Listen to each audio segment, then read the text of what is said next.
नमस्कार दोस्तों, आज भेंट मुलाकात में हमारे साथ हैं डॉक्टर जौहर शफियाबादी। दरअसल मैं इनके बारे में बात करूं इसके पहले मैं आपसे उस परंपरा की बात करता हूं जो परंपरा सूफ़ी परंपरा है, जिसकी हम बहुत लंबे समय से बात करते हैं। अगर हम सूफ़ी संतों की बात करें तो अगर मैं निदा फाजली साहब का एक शेर कोट करना चाहता हूं कि सबकी पूजा अलग अलग है रीत, मस्जिद जाए मौलवी कोयल गाए गीत। दरअसल अगर जब हम बात करते हैं सूफ़ी परंपरा की तो बहुत सारे ऐसे शायर, ऐसे संत याद आते हैं जिन्होंने जाति धर्म संप्रदाय से ऊपर उठकर मानवता के लिए काम किया है। वो किसी सीमा में नहीं बनते। यही वजह है कि हम देखते हैं कि चाहे चिश्ती जी हों, चाहे हम कहें खुसरो हों, चाहे पाकिस्तान के कोई अदीम शायर हों जो संत हैं जो इस परंपरा से आते हैं, तो एक लंबी परंपरा है। और हमारे साथ जो जौहर शफियाबादी साहब है वो भी उसी परंपरा का निर्वाह करते हैं। दरअसल उनका नाम है ख्वाजा मोहम्मद इमामुद्दीन निजामी। एक प्रसिद्ध सूफी संत परिवार से 21 सितंबर 1955 को साफियाबाद शरीफ थाना बैकुंठपुर में जिला गोपालगंज बिहार में आपका जन्म हुआ। अरबी, फारसी, उर्दू, हिंदी, संस्कृत और भोजपुरी के ख्यातिलब्ध कवि कथाकार के रूप में आप प्रतिष्ठित हैं। भोजपुरी के गालिब, भोजपुरी के सफ़ी संत जौहर शफियाबादी रत्न, सूफी संत, भोजपुरी के कबीर, भोजपुरी के भीष्म पितामह आदि कई महत्वपूर्ण उपाधियों से आप सम्मानित किए गए। आपकी हिंदी, उर्दू, भोजपुरी में दर्जनों भर अधिक किताबें देश विदेश में प्रकाशित हो चुकी है। भोजपुरी का पहला दीवान रंगमहल, प्रथम भोजपुरी ऐतिहासिक उपन्यास पूर्वी के चाह, भारत सरकार द्वारा प्रकाशित 2010 में ईव में प्रथम भोजपुरी जौहर दोहावली, 2017 में नूतन ललित निबंध संग्रह कबीरा खड़ा बाजार में, भोजपुरी गजलनामा, भोजपुरी लघु कथा संग्रह हम कहाँ जाई, हिंदी में शोध ग्रंथ वेद कुरान एक अवलोकन आपकी बहुप्रशंसित कृतियाँ हैं। दरअसल हम इनसे आज यहाँ ये हमारा सौभाग्य है कि आप रायपुर में तशरीफ़ लाए हुए हैं और ये एक अवसर है कि आप यहाँ पर एक बड़े समुदाय को संबोधित करने आए हैं। यहाँ भोजपुरी समाज जो है पूरे छत्तीसगढ़ में बिखरा है और बहुत संगठित भी है और उनकी एक अच्छी बड़ी तादाद है। आप रायपुर आते रहते हैं। दरअसल हमको जब ये पता चला, हमारे साथी शकील साजिद ने बताया कि आप शहर में हैं, तो हमको लगा कि एक विद्वान जब हमारे पास होता है तो हम देखते हैं कि अच्छी संगत बैठकर संगी बदले रूप, जैसे संग आम के मीठी हो गई धूप। तो हमको लगा कि क्यों ना हम जौहर साहब की संगत में बैठें और कुछ हम उनसे वो हासिल करें, क्योंकि हम इधर जिस समय में रह रहे हैं उस समय में जिस तरह का माहौल है वो माहौल जो सूफी संत ने जो परंपरा डाली उस माहौल से एकदम इतर है। लोग यहाँ पर अपने अपने धर्म की बात कर रहे हैं, अपने अपने समुदाय की बात कर रहे हैं, अपनी अपनी जाति की बात कर रहे हैं। जो कबीर की परंपरा है, जो गालिब की परंपरा है, जो खुसरो की परंपरा, उससे अलग हटकर एक लोग जो हैं एक ऐसी परंपरा डालना चाहते हैं जो उनको बहुत छोटा बना रही है।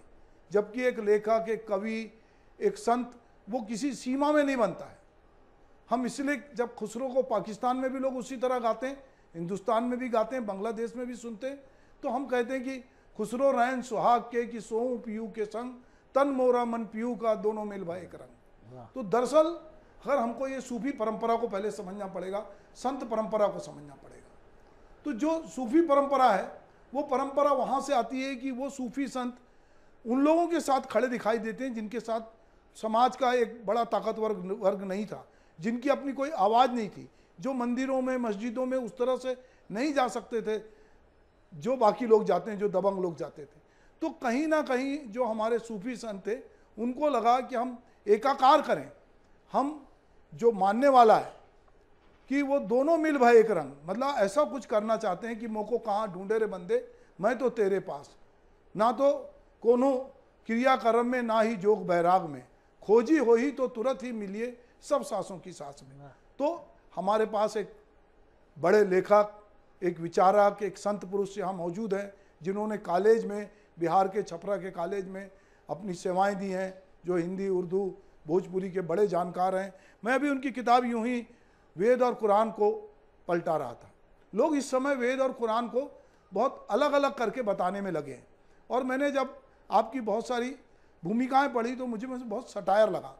तो मुझे लगा कि बिहार वैसे भी पढ़ने लिखने वालों का प्रदेश है, जहाँ से सबसे ज़्यादा किताबें बिकती है, जहाँ से बहुत एक से एक विद्वान आए हैं, और जहाँ राजनीतिक उठापटक भी बहुत है, जहाँ पे मुझे परसाई याद आते हैं कि हम बिहार से चुनाव लड़ रहे हैं, जो उनकी कृति थी। तो भगवान भी जो है वहाँ से गायब हो गए। जब कृष्ण आए तो उन्होंने देखा कि कोई कायस्थों को वोट देने की बात कर रहा है, कोई यादव को वोट देने की बात कर रहा है, कोई पंडित को वोट देने की बात कर रहा है। तो ऐसे बिहार से आए जौहर साहब हमारे बीच हैं। जौहर साहब, मैं आपसे सबसे पहले जानना चाहता हूँ कि चूंकि आप उसी परंपरा से आते हैं, आपके पिता भी उसी परंपरा के थे, आपका परिवार सूफी परंपरा का है, तो इस परंपरा का निर्वाह करने में आप जब कॉलेज में काम पढ़ाते रहे हैं या बाकी आप यहाँ पर जब तकरीर करने आते हैं, उस परंपरा का निर्वाह करने में इस माहौल में आपको किस तरह फील होता है या आपको क्या दिक्कत जाती है? सबसे पहले तो मैं आपको और आपके इस एशियन न्यूज़ चैनल को धन्यवाद दे रहा हूं कि मानवीय संवेदना के आधार पर नैतिक ऊर्जा को विकसित करने का एक ये प्रयास है कि सच्चाई को समाज के सामने लाया जाए। इसके लिए मैं पहले आपको धन्यवाद देता हूं। और उसके बाद मैं एक बात बतलाना चाहूँगा कि सूफ़ी मत, वो चाहे अमीर खुसरो हों, ख्वाजा गरीब नवाज हों, कबीर हों, तुलसी हों, जायसी हो, मंझन हो, या बाबा घासीदास हो, आचार्य रजनीश हो, मानवीय संवेदना के आधार पर इस संसार को जीने योग, प्रेममय और शांतिमय बनाने का एक जो दृढ़ प्रयास है, उस परम सत्ता के स्नेह को अपने हृदय में स्थापित करके प्रेम की सत्ता ही में ईश्वर का स्वरूप तलाशना, यही सूफीवाद है। और इसी में मैं भी विश्वास करता हूँ। जी, तो ईश्वर का स्वरूप अपने भीतर तलाशने की बात, अपने भीतर ईश्वर को ढूंढने की बात, जो कबीर की परंपरा है, जो तुलसी की परंपरा है, जो परंपरा एक लंबी परंपरा है जिसमें हम सूफी को देखते हैं, जहाँ पर कि दोनों का एकाकार हो जाता है। तो ये मैं जानना चाहता हूँ कि आपके परिवार में, चूँकि सूफी परंपरा से आप आते हैं, ये कहाँ से आपको, आपके परिवार में ये परंपरा कैसे आई? सबसे सर्वप्रथम तो ये कि मेरे पूर्वज सूफी मत के मतवलंबी थे, और वो लोग, अब इसका इतिहास मुझे भी मालूम नहीं कि कब से ही सूफी मत में थे। हाँ, इतनी बात है कि अगले 10 पीढ़ियों से मैं जानता हूँ कि वो सब संत हैं, जहाँ तहाँ उनके मज़ार भी हैं, और उनके पास हिंदू मुसलमान बैकवर्ड फॉरवर्ड नहीं, हमारे परिवार ने की आंखों ने मंदिर में अल्लाह का दर्शन किया है, और मस्जिद में भगवान को देखा है, गिरजा में अल्लाह को देखा है। हम में तुम में खटब खम्भ में सब जग व्यापत राम की जो कल्पना महाकवि तुलसी ने की है, उस सच्चाई में जो तुलसी ने रामचरितमानस के 23वें दोहा में कहा कि निर्गुण ते भांत बरनाम प्रभाव अपार, कहूँ राम बर नाम ते कब निज विचार अनुसार, कि वह उस नाम की महिमा अगम अपार है। उसको राजा पिया सैया अल्लाह भगवान गॉड जो जिस नाम से याद करता है, वो उसी रूप में उसे प्राप्त होता है। तो इस सच्चाई को हमारे पारिवारिक संदर्भ ने और हमारे पूर्वजों ने हिंदू मुसलमान मंदिर मस्जिद सबको गले से सटाकर अपने खुदा को पा लिया, और आगे भी पाने का हम प्रयास करते हैं कि हमारी पीढ़ियां भी जो आ रही हैं वो आगे बढ़े। देखिए, इस संदर्भ में मैं एक बात कहूँगा सर, कि मेरे एक मित्र थे बाबूराम सुमेर सिंह काका, और मेरे बहुत घनिष्ठ मित्र थे, और बड़े विद्वान थे, हास्य व्यंग के बड़े कवि भी थे, और मरने लगे तो उनको 9 बेटा, एक बेटा उन्होंने मुझको दे दिया कि जौहर साहब आप इसको आप पढ़ा लिखा के ब्याह शादी करके इसको पार लगा देंगे। तो हम कहा भाई चलिए भाई आओ। अब उसके 2-4 माह के बाद चले गए, लेकिन जब उन्होंने अपने बेटे को मुझको दिया तो लोगों ने कहा कि भाई एक मौलाना वो धर्म गुरु है, उसके पास आप राजपूत लड़के को दे रहे हैं, तो ये तो गुरु हैं, ठीक है पढ़ाएंगे लिखाएंगे, लेकिन मुसलमान बना देंगे। तो राम सुमेर सिंह काका ने कहा था कि भाई जौहर साहब तुम्हारे हिंदू मुसलमान से 100 कोस आगे हैं, वो इंसान बनाएंगे, लेकिन क्या बात। मुसलमान और हिंदू नहीं बनाएंगे। और आज जरूरत, मैंने कहा कि सबका मिलल उम्र जिंदगी ना मिलल, खाली दिया ना मिलल, रोशनी ना मिलल, खोजनी काल गामन में शहरन में हम लोग सगरी मिलल, आदमी ना मिलल, लोग सगरी मिलल आदमी। आज हिंदू मुसलमान बैकवर्ड फॉरवर्ड सब लोग हैं, लेकिन आदमी कितने हैं, it is a matter to research, ये तलाशने का विषय है। तो इसलिए हमारा अपना विश्वास है कि क्षणिक लाभ, वो चाहे गद्दी की लिप्सा हो या किसी प्रकार की इच्छा हो कि हम कुछ अपने को गिनाएं, आदमी के अंदर छुपी हुई उसकी मनोभाव और मनोभावना, और उतने ही नहीं महत्वाकांक्षा आदमियत से गिरा के आदमी को ऊपर ले जा रही है, जबकि आदमियत को ऊंचा करना चाहिए और अपने समान रहना चाहिए। जी ऐसी मान्यता। जौहर साहब, आपकी एक किताब में देख रहा था, ईद का चांद और हमारी दुकानदारी। हाँ। तो मैंने आपके लेखन में एक सटायर जिसको कहना चाहिए, व्यंग जो है, वो हमें, मुझे लगता है कि जैसे मैं ईद की बात करता हूँ तो हम बचपन से कहते थे कि ईद का जो चांद है वो कभी कभी किसी को बोलते थे कि तुम ईद का चांद हो गए हो, या कहते कि सब्र करो सब्र करो, सब्र बड़ी चीज है, आज रात को चांद दिखेगा कल सवेरे ईद है। पर आप जब ये दुकानदारी की बात करते हैं, और मैंने जब इसका एक पैराग्राफ पढ़ा तो मुझे लगा कि दरअसल आप जहाँ मस्जिद की बात कर रहे हैं, मुझे लगता है कि वो कोई भी धार्मिक स्थान, जैसा कि अभी हम लगातार जगह देखते हैं कि धार्मिक स्थानों पर अगर दर्शन भी करना है तो वहाँ तरह तरह के दर्शन होते हैं। बहुत बार बहुत सारे पैसे वालों ने अपने अपने ईश्वर अल्लाह को सबको अपनी मुट्ठी में कर लिया। आपका एक सेंटेंस है कि अल्लाह का लाख लाख शुक्र है कि माह रमजान आते ही हम लोगों में खुशी की लहर दौड़ जाती है, रोज़ा रहें या ना रहें, इससे हमारी मुसलमानी में कोई फ़र्क नहीं पड़ता।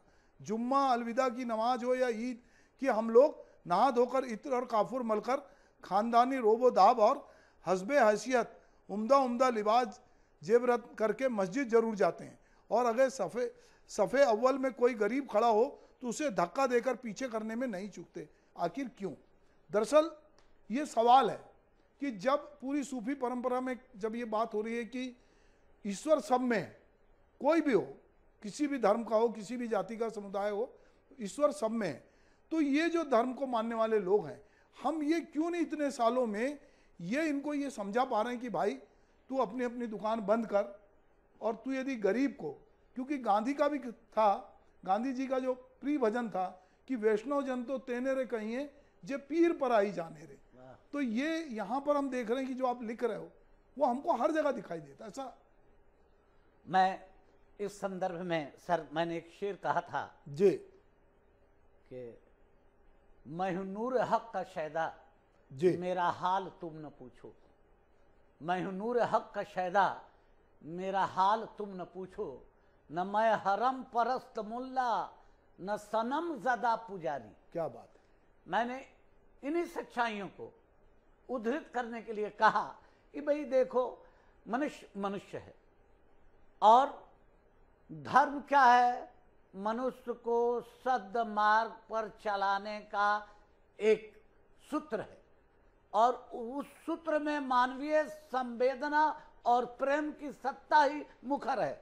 चाहे राम में तलाशिए, कृष्ण में तलाशिए, मोहम्मद साहब में तलाशिए, गुरु नानक में तलाशिए, या जितने भी महापुरुष हुए उनमें तलाशिए, तो प्रेम की सत्ता ही सर्वोपरि रही है, और प्रेम की सत्ता ही मनुष्य को मानवीय शिखर पर खड़ा करती है। यदि मनुष्य से प्रेम की सत्ता निकल जाए और दुनिया तलाशने की सत्ता आ जाए, तो जितनी लड़ाई आप देखें, इस्लाम जैसा रिलीजन, उसमें उग्रवाद आतंकवादी कैसे घुसे हुए हैं, दाढ़ी टोपी के आड़ में कैसे गुंडे लोग पल रहे हैं, टीका चंदन के आड़ में कैसे गुंडे पल रहे हैं, या कोई यहाँ जो लिप्सा है, और वो लिप्सा इतनी बड़ी हुई है कि मस्जिद बेच के इमाम खाने के लिए तैयार है, और मंदिर बेचकर पुजारी खाने के लिए तैयार है। न मंदिर में खुदा है, न मस्जिद में खुदा है, खुदा तो उसके दिल में है, लेकिन जहां सच है वो तलाशने की बात नहीं, उसको अर्थ अर्जन का एक माध्यम बना के पूंजीवाद की एक परंपरा लोगों ने प्रारंभ की है। और जिस परंपरा में पूंजीवाद हाथ दे दे वो परंपरा विनष्ट हो जाती है, वहां से मानवीय संवेदना मर जाती है। और यही कारण है कि ईद की बात, आप अभी किताब पढ़ रहे थे सर, ईद खुशी का एक मौका है और ईद में भी ये लोग अपनी दुकानदारियां चमकाने के चक्कर में अपने प्रभुत्व को साबित करने का प्रयास करते हैं। आज चांद हुआ तो नहीं हुआ, सब तरह की बातें आती। उसी तरह से मंदिर मस्जिद सब जगह ये सच्चाई है। तो ऐसे में हमको, आपको या मानव समाज को यह संसार सुंदर स्वच्छ प्रेममय बने, इसके लिए दो गाली सुन के भी सह के चलना पड़ेगा। यही सूफीवाद हम लोगों को संदेश देता है कि सारे संतों ने बर्दाश्त किया है। मेरे आदर पुरुषोत्तम श्री राम ने, जोगीराज कृष्ण ने, मोहम्मद साहब ने, भगवान ईसा ने, कबीर ने, जायसी ने, मंजन ने, गुरु घासीदास ने, चाहे जितने लोग हुए, सारे लोगों ने गालियां सुनकर दुआएं दी। और गालियां सुनकर दुआएं देने में मानवीय संवेदना का संरक्षण है। तो इसलिए उसी मार्ग को ध्यान में रखते हुए मैंने उसमें कबीर साहब ने कहा कि कबीरा खड़ा बाजार में लिए लुकाटी हाथ, और जो घर बारे आप नो तो चले हमारे साथ। तो ये जो राह है, जो कहना चाहिए कि प्रेम की राह है, भाईचारे की राह है, ये डगर पनघट की है। हाँ। जो कठिन है, जिसपे लोगों को चलाना मुश्किल है, और ये कबीर भी समझ रहे थे। अच्छा, एक और चीज़ मैं जानना चाहता हूँ कि अभी हम बहुत सारे साधु संतों को, महाराज को, और बहुत बड़े बड़े धर्म और धर्म गुरुओं को, तमाम धर्मों के, ये देखते हैं कि वो श्रम से दूर है। पर हम कबीर को देखते हैं कि वो अपना चरखा भी चलाते हैं, रैदास अपना काम करते हैं। मतलब यहाँ तक कि अगर हम सूफी संतों को देखें तो वो भी किसी सेना में भर्ती थे, वो वहाँ के प्रमुख थे, और उसके बाद वो अपना लेखन कर रहे थे, ईश्वर को पूज रहे थे। पर इधर हम देख रहे हैं कि जो हमारे साधु संत हैं उनमें एक विलासिता का जीवन आया है। वो बहुत बड़ा पंडाल लगाते हैं, बहुत वैभव और बहुत तामझाम करते हैं। इसको आप किस तरह से देखते हैं? सच्चाई और सत्य तो यह है कि योगी और भोगी में अंतर है। एक तो योगी होता है और कर्मनिष्ठ होगा, साधना करने वाले, वो चाहे कबीर हों चाहे जितने लोग हों। राम जैसे आदमी को बनवास जाना पड़ा, वो भी कर्मठता है। कृष्ण को क्या नहीं करना पड़ा, वो भी कर्मठता है। मोहम्मद साहब को कितना झेलना पड़ा, वो भी कर्मठ। मतलब ये है कि साधक को यह महसूस नहीं होना चाहिए, इसकी अनुभूति नहीं होनी चाहिए कि मैं भी कुछ हूँ। और जहाँ उसके मन में ये भावना पैदा है कि मैं भी कुछ हूँ, तो उससे वो अर्थ अर्जन की तरफ घूम जाएगा। तो मुख्य मार्ग से विमुख होने वाले लोग ही बिना कर्म के भोजन पाना स्वीकार करते हैं। और जो लोग सही संत हैं वो किसी न किसी दिशा में परिश्रम करके कर्म को प्रधानता देकर अपने को जीवन यापन करते हैं और आगे बढ़ते हैं। ये एक और देखा कि जो संत परंपरा, साधु परंपरा है, इस परंपरा में वो बहुत सारी चीज़ों का अपने जीवन में विरोध करते हैं, पर उनके फॉलोअर जो है वो पूरा संप्रदाय बना देते हैं, उनकी पूजा अर्चना कर लेते हैं। वो जिन चीज़ों का विरोध करते रहे जीवन भर, उनको उसी तरह खड़ा कर देते हैं। जी, ये बात कबीर के साथ है, महात्मा बुद्ध के साथ है। तो बौद्धिक विकास का दल और बौद्धिक रूप के जो छली हैं, बौद्धिकता के माध्यम से प्रेम की सत्ता पर हावी होना चाहते हैं, उनको किसी धर्म, वर्ण और किसी धारणा से मतलब नहीं। बौद्धिक आधार बनाकर वो छलते हैं, चिट करते हैं। और यह चिटिंग शुरू से होती आई है, इसकी बहुत पुरानी परंपरा है और वो आज भी हो रही है। लेकिन इन्हीं लोगों में अच्छे लोग भी हैं और बुरे लोग भी हैं। कम से कम आप जैसा प्रबुद्ध आदमी तो है जो इस दाव पेच को समझ रहा है। बहुत कम लोग इस सूक्ष्म बात को, जिस कबीर ने जिन चीज़ों का विरोध किया उसी चीज़ को लोगों ने ला दिया। ये बौद्धिक क्राइम है। जी मोहम्मद साहब ने जिसका विरोध किया बौद्धिक रूप से, अब बौद्धिक क्राइम वो इस्लाम में भी वो है। देखिए एक बात मैं आपको बताता हूँ, पवित्र कुरान ने कहा कि कुलू वशरबू मिन रिज़्क़िल्लाह वलतासु फिल अर्द मुफ़्सिदीन। ऐ लोगों, अज्ञानी मानव, ईश्वर द्वारा प्रदत्त हलाल वस्तुओं का भोग पान करो, परंतु धरती पर संकीर्णता, सांप्रदायिकता, दुष्टता, दानवता न करो, शर्म से अर्जित करके अपना जीवन यापन करो और प्रेम का प्रचार प्रसार करो। It is a real essence of Quran. तो जब कुरान ये कहता है कि साहब आप संकीर्णता, सांप्रदायिकता मत की, कई मुसलमान आपको दिखाई दे रहा है सत्ता के लिए सारे लोग राजनीति कर रहे हैं। दाढ़ी टोपी, जितने उग्रवादी आतंकवादी को देखते होंगे दाढ़ी टोपी है, वो बंदूक लिया है, जब दाढ़ी टोपी तो अपने ही हथियार है। वैचारिक ऊर्जा में किसी हथियार की क्या जरूरत?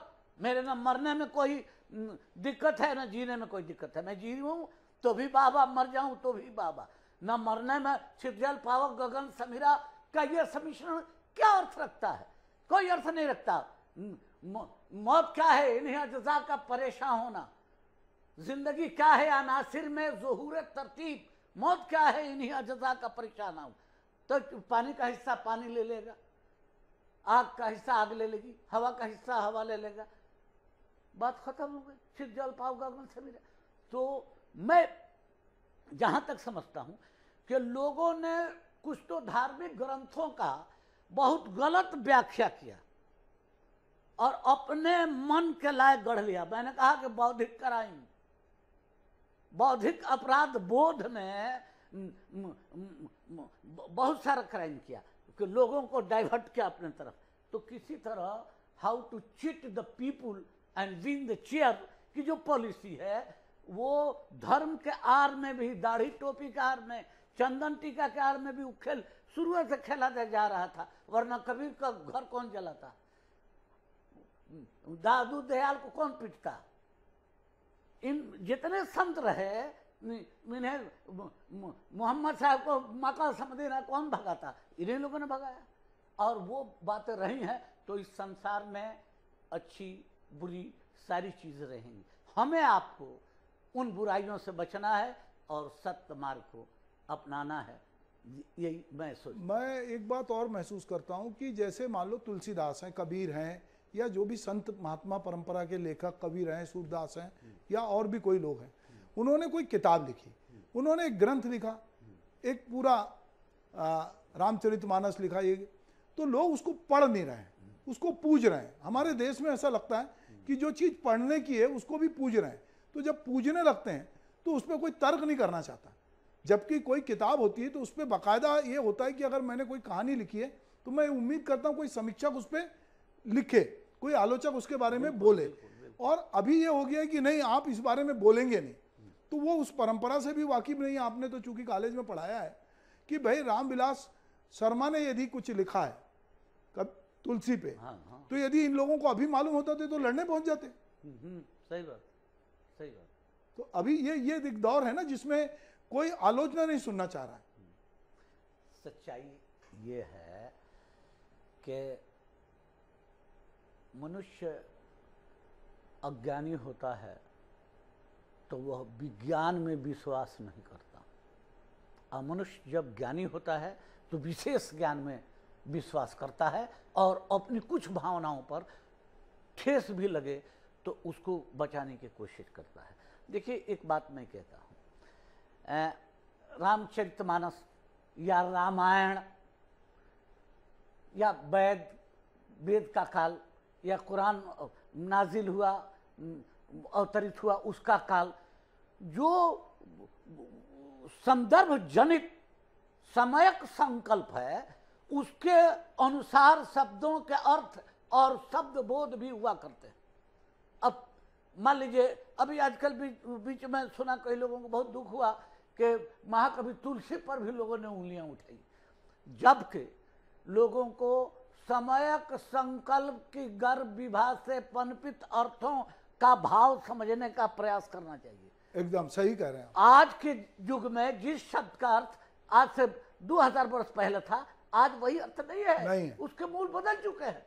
और तुलसी को अगर उस रूप में भी देखा जाए तो तुलसी तो दुनिया का सबसे बड़ा कवि, तो सबसे बड़ा जादूगर है कि उसने अपनी एक महाकाव्य लिखकर पूरी दुनिया को धार्मिक ग्रंथ के रूप में मनवा दिया।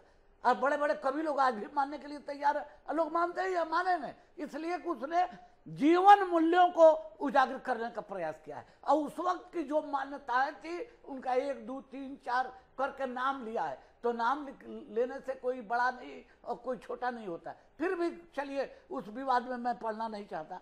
इतनी सी बात मैं कहना चाहूँगा कि हर काल में काल बोध का समयक संकल्प होता है, तो काल बोध के समयक संकल्प में शब्दों का अर्थ और मूल दोनों बदलते हैं। तो इसलिए किसी भी चीज को आज के समयक संकल्प के चश्मे से देखने के लिए उसके इतिहास को जानना होगा। बिल्कुल ठीक कहा आपने। मैं कई बार ऐसा सोचता हूं कि अगर चचा गालिब अभी होते तो बहुत मुश्किल में पड़ जाते, कि वो जब ये बहुत बेबाकी से कहते हैं कि हम जानते हैं जन्नत की हकीकत गालिब, कि दिल को बहलाने के लिए ख्याल अच्छा, या वो कहते हैं कि वाहिद शराब पीने दे मस्जिद में बैठकर, या वो जगह बता दे कि जहां खुदा ना हो, या बहुत सारी बातें कहते हैं। तो मुझे लगता है कि यदि आज इस तरह की बात, या कबीर जिस तरह की बात कहते थे, अगर इस तरह की बात कहने की कोई अभी गुस्ताखी करेगा तो उसके खिलाफ फतवा जारी हो जाएगा, उसके खिलाफ कुछ और जारी हो जाएगा, कोई कुछ कहेगा, कोई कुछ कहेगा। तो हम जितने एक उदार राष्ट्र के रूप में या एक साहित्य के रूप में आते थे, हम धीरे धीरे संकुचित हो रहे हैं। और हमारे यहाँ बहुत सारी चीज़ों को लोग गलत अर्थ में, जो आपने कहा कि उसको समय काल परिस्थिति से नहीं देख के उसको आज के संदर्भ से, जबकि वो बहुत सारे शब्द बदलते रहते हैं, उस समय जो प्रचलन में थे वो आज नहीं है, नहीं। पर वो ऐसा हो रहा है। तो आपकी एक किताब और भी मेरे हाथ में आई, ये गजल आपने जो है रंग महल गजल महाकाव्य आपने दीवान लिखा है। और चूंकि आप जो है अलग अलग जगह घूमते हैं, उर्दू में भी लिखते हैं, हिंदी में भी लिखते हैं, भोजपुरी में लिखते हैं। अभी भोजपुरी में एक बात मुझे लग रहा है, मैं भोजपुरी सिनेमा जो है वो भोजपुरी की छवि को बहुत धूमिल कर रहा है, बिल्कुल, और अश्लील सिनेमा के रूप में आ रहा। इसको आप किस तरह से देखते हैं? अब असल बात ये है, देखिए, बाजारवादी उपभोक्तावादी संस्कृति जब पनपती है तो पहला प्रहार धर्म पर होता है, और तो अब वो चल रहा है, जैसा कि आपने कहा भी कि वो धर्म पर प्रहार, धर्म अलग है और लोग अलग स्वार्थ जनित धर्म बना के जी रहे हैं। ठीक उसी तरह से जो कलात्मक और कला कौशल का क्षेत्र है उसमें भी लोग बाजारवादी उपभोक्तावादी तत्वों को लाने लगते हैं, और उसी बाजारवादी उपभोक्तावादी लोगों द्वारा यह भोजपुरी को बदनाम करने का असफल प्रयास किया जा रहा है। जबकि नदिया के पार एक गंगा मैया तो है पेरी चढ़ब, हमार भौजी जैसे स्टैंडर्ड सिनेमा फिल्म में बन चुकी हैं, गंगा मैया तो है पेरी चढ़ब, तो अच्छी चीज़ें हैं। लेकिन इधर और एक बात सर मैं आपसे कहूँ कि मात्र ये भोजपुरी में तो आ गई है। देखिए, भोजपुरी जहाँ से पैदा हुई है वो संतों की बोली से पैदा हुई। अमीर खुसरो, कबीर, भोजपुरी के सबसे पहले कवि कबीरदास हैं, उनसे भी पहले अमीर खुसरो हैं। ए सखी साजन ना सखी आम कहते। तो पता ये, मैं सिर्फ एक खाका दे रहा कि शुरुआत से अब तक ये संतों, महात्माओं और मानवीय संवेदना को आधारशिला बना के जीने वाले विद्वानों के हाथ में खेलती आगे बढ़ी है ये भाषा। अब तो साहित्य है, और इतनी जबरदस्त साहित्य है कि आज तक हिंदी में एक भी दीवान नहीं प्रकाशित है, गजल महाकाव्य नहीं है, लेकिन भोजपुरी में आपके सामने रंगमहल दीवान है। तो ये भाषा बहुत विकसित हुई है। दिक्कत यह है कि इसकी अपनी जो एक संस्कृति थी भोजपुरी की, उसको बाजारवादियों ने, उपभोक्तावादियों ने बिगाड़ कर एक छल किया और कमाने का प्रयास किया। लेकिन आज के डेट में उसका प्रबल विरोध हो रहा है और धीरे धीरे सुधार हो रहा है। एक इधर के दिनों में चुनाव में बहुत बातचीत हुई कि बिहार में काबा, हाँ और नालंदा की बात आपने की अभी। नालंदा में आपके शिक्षा मंत्री चंद्रशेखर ने हाँ तुलसी पे अटैक किया जी और तुलसी के खिलाफ उन्होंने उनकी तुलसी की कुछ चौपाई को कहा। हाँ। तो बिहार जैसा कि नालंदा जहाँ पे विश्वविद्यालय था, और बिहार में इस समय बहुत लोग पूछते हैं कि बिहार में काबा, तो बिहार में काबा। अब बिहार में तो सबसे बड़ी बात है कि आपने ही स्वयं कह दिया कि नालंदा जैसा विश्वविद्यालय रहा। अब बौद्धिक ऊर्जा के क्षेत्र में बिहार में एक से एक उद्भट मर्मज्ञ मूर्धन विद्वानों की धरातल रही है बिहार की धरती। अब काबा, बिहार में काबा, भारत में काबा, दुनिया में काबा, तो ये इस सवाल का भिन्न भिन्न लोगों के निकट भिन्न भिन्न अर्थ और अर्थबोध है। तो जहाँ तक बिहार की बात है, बिहार में सब कुछ होने के बाद आज भी बौद्धिकता की सत्ता है। अगर बोका ब्रांड लोग हैं तो आईएएस ब्रांड लोग भी हैं, और विशेष संख्या आईएएस ब्रांड लोगों की है, जिससे सर आप बहुत हमसे तो जानते होंगे। तो दोस्तों, एक जौहर साहब की किताब है कसौटी पे जौहर। हमने छोटी सी बातचीत में थोड़ी कसौटी पे उनको, जौहर साहब को कसने की कोशिश की, पर तो उन पे पूरी एक किताब है। मैं चाहूँगा कि जो लोग इस किताब को देख रहे हैं, इसका संपादन रविंद्र शाहबादी और प्रोफेसर देवेंद्र नाथ तिवारी ने किया है। आप रंग महल, ये गज़ल संग्रह है और बहुत सारी किताबें आपकी हैं। मैं चाहूँगा कि एक व्यक्ति को इतनी छोटी बातचीत में आप नहीं जान सकते। यदि एक लेखक को जानना चाहते हैं, एक संत को जानना चाहते हैं, एक सूफी परंपरा को जानना चाहते हैं, तो आपको जौहर साहब की किताबें पढ़नी पड़ेगी, उन तक जाना पड़ेगा। आप हमारे तक आए और आपने हमसे बातचीत की, और हमारे बहाने आपने हमारे दर्शकों को बहुत सारी चीज़ों से रूबरू कराया। मैं आपका शुक्रगुजार हूँ और उम्मीद करता हूँ कि आप भविष्य में भी इसी तरह हमारे बीच में आते रहेंगे। नमस्कार।